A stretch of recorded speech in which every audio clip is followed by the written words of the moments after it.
Another beautiful day in the presence of God. And for our Sunday school today, as we go through the Bible, we're going to just look at something about the future glory that God has for us and life through the Spirit. So we're going to read from the book of Romans, chapter 8, and I will read from verse 18 on to verse 29. But our main point where we're going to talk on is verse 28. I consider that our present sufferings are not worth comparing with the glory that will be revealed in us. The creation waits in eager expectation for the sons of God to be revealed. For the creation was subject to frustration, not by its own choice, but by the will of the one who subjected it, in hope that the creation itself will be liberated from its bondage to decay and brought into the glorious freedom of the children of God. We know that the whole creation has been groaning as in the pains of childbirth right up to the present time. Not only so, but we ourselves who have the first fruits of the Spirit groan inwardly as we wait eagerly for our adoption as sons, the redemption of our bodies. For in this hope we were saved. But hope that is seen is no hope at all. Who hopes for what he already has? It's a question. But if we hope for what we do not yet have, we wait for it patiently. In the same way, the Spirit helps us in our weakness. We do not know what we ought to pray for, but the Spirit Himself intercedes for us with groans that words cannot express. And He who searches our heart knows the mind of the Spirit, because the Spirit intercedes for the saints in accordance with God's will. And we know that in all things God works for the good of those who love Him, who have been called according to His purpose. For those God foreknew, He also predestined to be conformed to the likeness of His Son, that He might be the firstborn among many brothers. And that is where we stop, verse 29. But our main verse, I will read it again because there it was talking about what we know.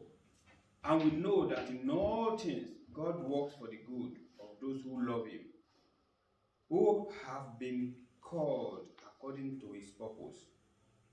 That is it. Generally, I know that this verse is one of the most common verses. It's very, very common for people to quote, especially when there is one thing or the other that is bothering the mind of the person, or that you've been running after something and you don't even know what is going on, whether it's going to be, what is going to be. Then we will say, well, we know that all things work together for good for those who love God. Like I say, it's a very common verse, but usually it's when we are in one trouble or the other, or when we are with one good. But we know that truly all things work together for good for those who love God. But if you listen to this particular passage where he says for those who love God. So if you really want all those good things to be yours, and you want everything when it comes together to be good, and for you to make sure that you enjoy it, first of all, you must give your life to Him. Because if you don't, here, Paul was talking and sending this message to the Romans, and he was talking to the Christians, those whom he has already brought up himself, He was there physically sometimes to set up that church, and when the church was growing, he has to go to other places, and he kept on getting in touch with them. And along the line, possibly some things happen, and we discover that some pains, some things were happening possibly around them or with some of them who are real believers.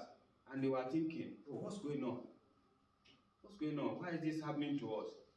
But if you look at the world generally, the good and the bad works together. And there are some things that God wants you to learn or wants us to learn, but the only way we can learn it is for us to go through that difficulty. If you don't go through that difficulty, you might really not appreciate it when you have the end product that is beautiful. When we look at a man and a woman trying to set up the family, the man knows how much effort he put alongside with the wife to be able to bring up the pregnancy. And after the pregnancy comes on, the woman will be there for about 9 months, carrying it about. Today, one pain or the other, the heaviness of the load, and all those kind of things, everything. But when the baby comes out, we all burst out with joy. So you can see that all things there, all the pain that the father go through and the mom went through, you will see that everything now works together for good. But if that pain was not there at all in the first place, if everything was just so smooth and easy, you might really not appreciate what you have at the end of it. So you can see when that particular passage is talking about all things. Another example is that, the baking soda. The baking soda that they use when you are making bread, the yeast and everything together, you won't eat baking soda on its own, would you? No. But when they mix it together with bread, with the flour, the yeast and everything, and put in the oven, and when it comes out beautifully as a bread, what happens? You enjoy the bread, innit? So the same way, when we as a Christian are passing through some phases of difficulties or some trainings from God, how we call it, then we need to remember that all those things in totality, at the end of it all, they are going to work together for good for us. Maybe we've been looking at something, we've struggled heavily to get something, we have put in everything that we need, we try every method, but we just feel, what is going on? But at the end of it all, when the whole thing will come out beautifully, we'll be so glad. I could remember there are some people around me who were looking for a way to move out of Nigeria. And there is nothing they could do, but they tried everything they could. But when it is God's time for them to come, God set up the whole thing in process. And before you know it, everything worked together for them. Everything that they've even been trying before that doesn't work at all. Now everything just falls in place and everything starts working together, and before they know it, they are here. So you can see that when we are going through some pains, we should not just look at it and say, what is all this one? Because we will know that definitely to have something good, you have to go through some pains. If you plant a corn today, or any plant at all, when they're coming out of the soil, it's very hard for them to push through the soil, and they underwent a lot of rains and sunshines and everything. When the rain comes, you yourself, if you are in the rain, you feel cold sometimes, and you have to look for a place to hide yourself, or you start looking for something to warm yourself up. And when the sun comes, you say, the heat is too much, you're looking for another water to go and drop yourself in to cool down. But at the end of it all, when the plant fruit now, flowers, and then bring out the fruit, you say, this fruit is very delicious. But it went through a lot of pains before they could get those things done. And that is why what I want us to really remember today, that when we are quoting that verse, one, we must make sure that before you start relying on it, you are a child of God. Because if you are not, it will not be easy for you to get into that level. In fact, the person may get lost along the line. But if you are a child of God, then you know that your Father is always with you. He never leaves you for 1 minute. He's always by your side. All you need to do is just call on Him and and he is ready to take care of you. So with this in our mind today, you can say, I don't understand it and I can't explain it, but I know that God is at work and something good will come out of it when you are going through some trouble. Know the word things work together. Things work together. That is, both those things that are troubling you or the obstacles that are on your way that doesn't want you to get to that thing, everything of them, God is one way or the other refining you for what you are going to have at the end of it so that you can know how to handle it and how to take care of it. And then you will feel happy about it. Look at the story of Joseph. Look at what he went through. He went through hell. He was put in the dungeon or put in the prison, thrown in the well. Thank God it was a dry well. And a lot of it was sold as a slave, even by his own kinsmen, by his own brothers. But what happened at the end of it all? When the famine come and all of them went to Egypt to go and buy grains to eat, he saw them, he knew them, but they forgot about him.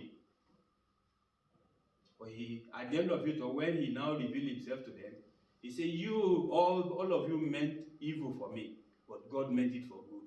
You can see, they meant it evil for him, but it now turned out for good for him. Because after all the processes that God has passed him through, he became the prime minister in Egypt there, second in command, only to Pharaoh, not to any other person. And then he reminded them, he said, you think evil of me, but God make it good for me, and he's preparing me for this. So that is, all these things, when things happening in your life, don't, especially if, like I'm saying, if you are a good Christian and you have given your life to Christ, then you will know that all those things are not just happening for nothing, but they are happening to you for a purpose. And when those purposes will be fulfilled, then you will understand that, wow, you are a great God. You know, when I was talking with somebody and I was saying that when you're talking about God, forget about what do you call it?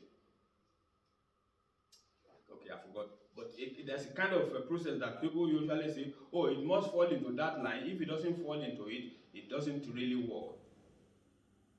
But I say no, because God, He is the God of all things. He can do anything. He can do and undo anything He wants. He can do it at any particular time. So, and that is where we anchor this one today. So when all things are happening to you, don't worry. And if you are a believer, just keep on believing.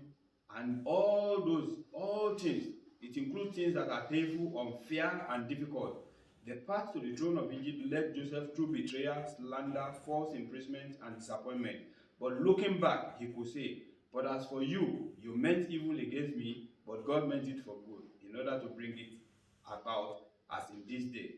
And if you check Genesis 50:20, you will see what I'm talking about here. So in ways you cannot see or understand right now, what you are going through is working for your good. Do you love God? Do you believe that He has a plan and purpose for your life? Are you endeavoring to please Him? Then trust Him to work all things out for you, for your good. Father, today we lift up our voice unto you, and we give glory to you, because whatever you are taking us through, we know that it is for your good, it is for our good, and it's for your glory. So Father, let all things come out for good for us, because we are chosen by you. For in Jesus' precious name we pray. Amen.